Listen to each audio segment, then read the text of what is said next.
අඩු සේවා පළපුරුද්දක් මත රැකියාවට ඇප්ලයි කරන්න පුළුවන්. සාමාන්‍ය අවුරුද්දක් දෙකක් කරපු ගමන් යම් වෘත්තියකදී යන්න පුළුවන් කියලා හිතා බොහෝ දෙනෙක් තමන් IELTS PT රුපියල් ලක්ෂයක් වෙන වගේ මුදලක් වියදම් කරලා අපි ගාවට දුවගෙන එනවා. එහෙම කරන්න බෑ. ඒකට හේතුවක් තියෙන්නේ ඔබට ජොබ් ඔෆර් එක දෙන ආයතනයේ කැමති වුණා. ඔවුන්ට සිද්ධ වෙනවා රජයෙන් එකට අවසරයක් ගන්න.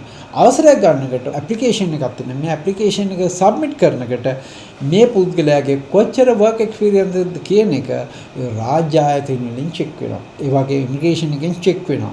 එතකොට සමහරක් වෙලාවට ඒ ඉමිග්‍රේෂන් ඔෆිසර් කෙනෙක් රටේ නිලධාරියෙක් නොමිනේෂන් එක ප්‍රතික්ෂේප කරන්න පුළුවන්.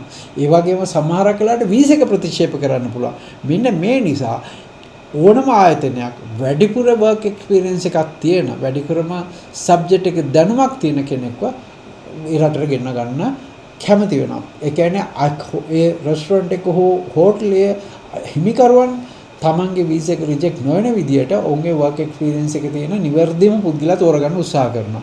ඒ වගේම රාජ්‍ය ආයතන විසින් ඒ පුද්ගලයාගේ වර්ක් එක්ස්පීරියන්ස් එක සුදුසු මට්ටමක තියෙනවා බලන්න. දැන් පසුගිය කාලේදී අපි AC ටෙක්නීෂියන්ස්ලා කීප දෙනෙක් මේ කරා ඔවුන් පැහැදිලිව ඩොකියුමන්ට් එකකින් අපෙන් ඉල්ලුවේ අවුරුදු 6කට වඩා වර්ක් එක්ස්පීරියන්ස් එක තියෙන AC ටෙක්නීෂියන්ස්ලා අපිට ඕන කියලා.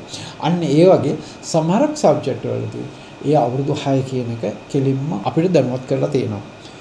මේ නිසා සමහර වෙලාවට වර්ක් එක්ස්පීරියන්ස් එක කියන එක ගොඩක් වැදගත්. ඒ වගේම වර්ක් එක්ස්පීරියන්ස් එක ලබාගෙන තියෙන ආයතන ගැන ඔව් ඒ ආයතනය තුළ කරලා තියෙන ක්‍රියාපටිපාටියත් ඔවුන් හිතා සුපරීක්ෂාව බලනවා.